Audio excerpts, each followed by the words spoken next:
Welcome back to Real Estate Mindset. Today's video is gonna be absolutely bonkers. Now, the data is in and the Redfin CEO, Glenn, is back out on the campaign trail talking about how great the housing market is right now and how buyers basically have no time and they should run back into the market and purchase homes. It's an awfully familiar sentiment when compared to 2007. So what we're gonna do today, guys, is we're gonna go into a Yahoo Finance article just to see what Glenn is saying. And you guys may remember in some of my videos that I mentioned the last time that I saw Glenn on TV, he was actually warning people and consumers about the possibilities of a housing market crash. Now, shortly after that video, I went to go make a video on that, and the video was made private and deleted. So they essentially took Glenn out of the public eye because he was warning people, as he should have. So what's very, very disappointing, you guys, is it appears he's flipped the narrative once again, and he's out there basically preaching and singing the praises of the housing market. But again, you guys, I don't want to be pessimistic here. I just believe he's being overly optimistic, but I want to go over this and I want you guys to tell me whether or not you think he's being overly optimistic. Because again, remember, you guys, this is the biggest financial transaction of our lives and we should probably treat it like that. But remember, you guys, I'm not a financial advisor. This is just my personal YouTube channel, even though my bio is as a realtor, loan officer, and instructor in all things real estate here in Texas, so I know a little bit. Plus, I lost everything, crawled my way out of the gutter, and I have great credit once again, and I'm investing in real estate. So you guys, please, for all of those things, like this video. Seriously, please, you guys, like this video, subscribe if you haven't. But regardless, you guys, we're going to get started on this article right now. All right, guys, so this is the third time I'm recording this. I am not going to tell you how heartbroken I've been at trying to finish this video for you guys. There have been so many audio errors with my studio. This is attempt number 3, and I really hope you guys enjoy it. Now, the name of the article is Redfin CEO Glenn Kelman calls housing market stronger than anyone could have hoped. All right, let's take a look at this first little snippet by our man right here.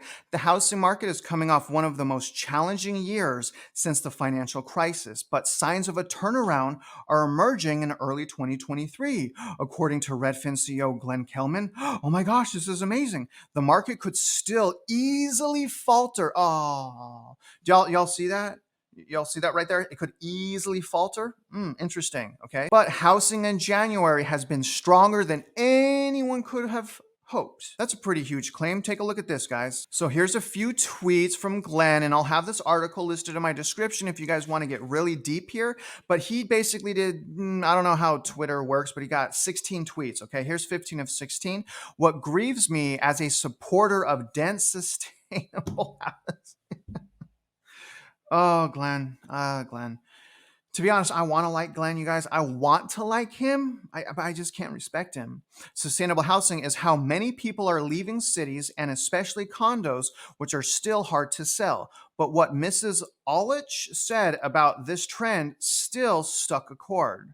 People are really trying to find their sanctuary. And that's not in an overpriced house. Am I right? Maybe the sea change our country was going through in which each of us got to live where he wants. No, they didn't.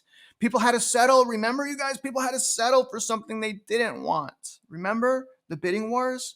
Anyways, wasn't a fad, but unfinished business cut short by rate hikes. Thank God they were cut short.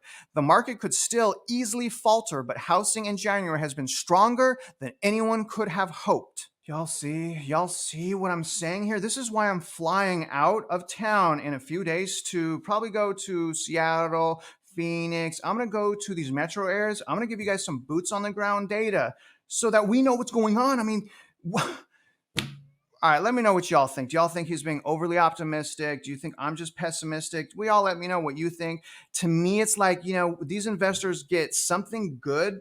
Even if it's just one little thing comes out that helps support their narrative, they go all in on that, right? They go all in on that. And that's really bad because they have a great influence, right? That's my gripe here. But let's get back into the article. Let's keep reading. As part of a lengthy Twitter thread posted Wednesday, Kelman acknowledged that in March of 2022, the housing market was cresting amid market volatility, still rising inflation, and war. At the same time, the Federal Reserve boosted interest rates by a quarter point, the first time in 3 years, in an effort to slow high inflation. Following the Fed's moves to rise rates, which totaled 4.25% worth of interest rate increases by the time 2022 wrapped up, 2 years of extreme bidding wars, packed open houses, and sky-high prices finally started to roll over as the housing market cooled. Sales of existing homes fell 3.4% between April and May, the weakest reading since June 2020, down 8.6% compared to May 2021, according to the National Association of Realtors. Meanwhile, sales of newly constructed homes dropped 16.6% in April as higher mortgage rates crimped the enthusiasm of buyers, the U.S. Census data showed. Higher rates challenged both homebuyers who had to cope with hefty monthly payments and sellers who saw demand drop and offers fall off a cliff. Redfin said during the second week of November, the number of people touring their first home, which with an agent, dropped 33% annually. Other data showed the number of offers on the table and the number of people scheduling meetings to list their homes in November was down a whopping 35%. Those are pretty substantial numbers he's going over. So I get it. He has to be a cheerleader. Like, I get it, right? There's so many people doing cheerleading right now, but the cheerleading, that needs to happen right now is like, oh my gosh, be careful, be cautious. And if you still have to buy, here's precautions you can take to make sure you guys can get through a potential recession. But, instead of all of that, they're like, what are they holding on to here, you guys? Right? What are they holding on to here? But let me know again, you guys, maybe I'm just pessimistic, right? But let me know in the comment section about how you feel his attitude is so far. Let's move on. The market worsened each month through November. Now we believe the market, while still fragile, is recovering. Kelman's observations came just a day before the latest data from Freddie Mac showed mortgage rates fell again last week. The average rate on a 30-year fixed-rate mortgage is now 6.13%, according to Freddie Mac. That's a full percentage points lower from its peak of 7.0% in early November.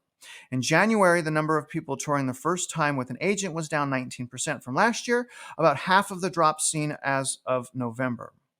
And the number of people making offers for homes has also showed signs of stabilizing, with offers down 27% from January, better than 35% drop from the prior year seen in November. So the market's stabilizing, but still down in offers 27%. So how is the market stabilizing exactly? Is the housing crash stopped in Austin, San Jose, Seattle, Phoenix?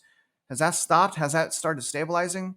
I don't think so, you guys. In fact, in my opinion, it has to break in order for it to be stabilized, right? We have to break it so that we can clean it up like a garage. You have to mess up the garage and then you slowly put it back together again, and it's better than it was ever before, right? Kind of the same thing that I see here, you guys. It has to be a mess in order for us to fix it, right? We have to take it apart in order to reassemble it, essentially is what I'm saying. But again, comment below, let me know what you think. Let's move on. An inventory shortage has been one of the biggest drivers of higher home prices during the pandemic. Demand was booming, given the accessibility of remote work, but there wasn't enough homes on the market for those that wanted to buy. There were over 970,000 unsold homes on the market at the end of December, down 13.4% from the previous month, according to NAR. And though this figure marked a 10.2% increase over the prior year, Kelman notes that years-long lack of inventory continues to weigh on the housing market. What has been different about this downturn is that inventory never really rose, Kelman said, noting inventory is roughly half the levels it was in 2016. And the thing is, guys, he's wrong. Inventory did rise. It actually almost doubled. You guys, it actually almost doubled. And months of supply, according to his own company, did double. So how is a double, not really rising? This is weird. This is weird to me. And again, that's based on Redfin data. 3 of 16. Comparing those same time periods, the numbers making offer was 35% less in November and 27% less in January. The number requesting meetings to discuss listings a home was negative 35% in November, negative 25% in January. Again, still down, but from unsustainable pandemic highs and better than November. Duh, right? Because the prices were way too high and need to come down, but they need to come down a lot more, in my opinion. What has been different about this downturn is that inventory never really rose. So he goes up, he talks about this again, you guys.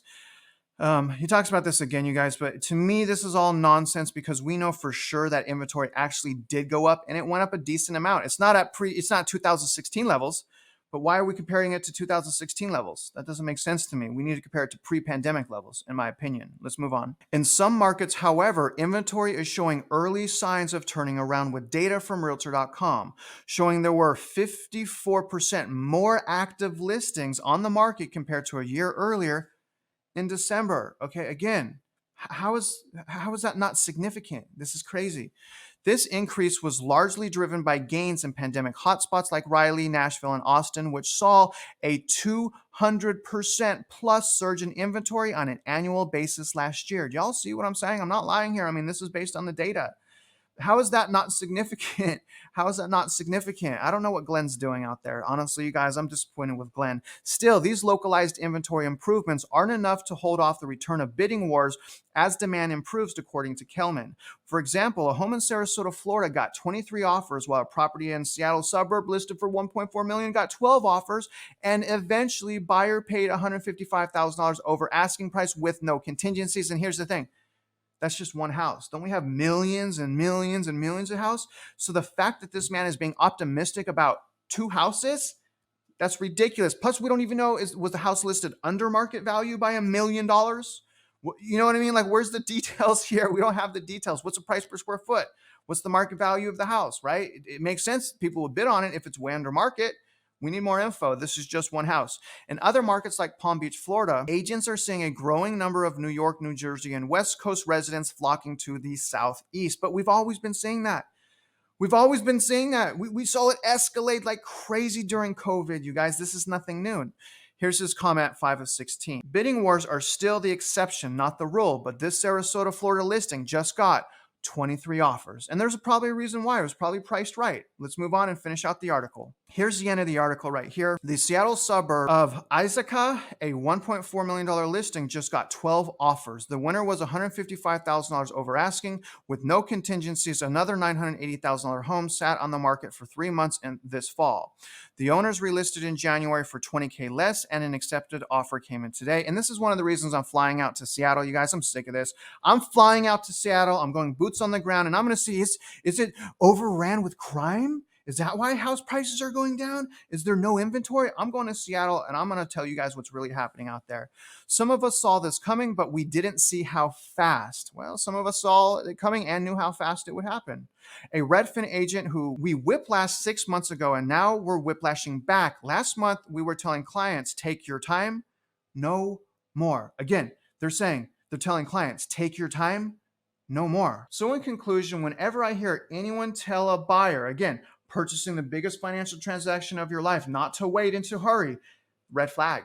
That's a red flag, because remember, the people that are saying that make money off of you closing, usually 3%. So if the house is 500,000, 3% of 500,000, that's $15,000 in commission. Right now, it's just crazy. Administration is trying to work on new laws to curb how realtors are paid. And here's the thing, you guys.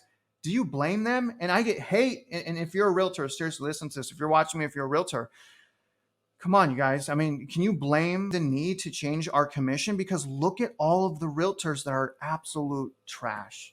And I don't mean to like pick on people, but there's way too many people getting in real estate, passing their license, assuming they can make money, and they don't know anything.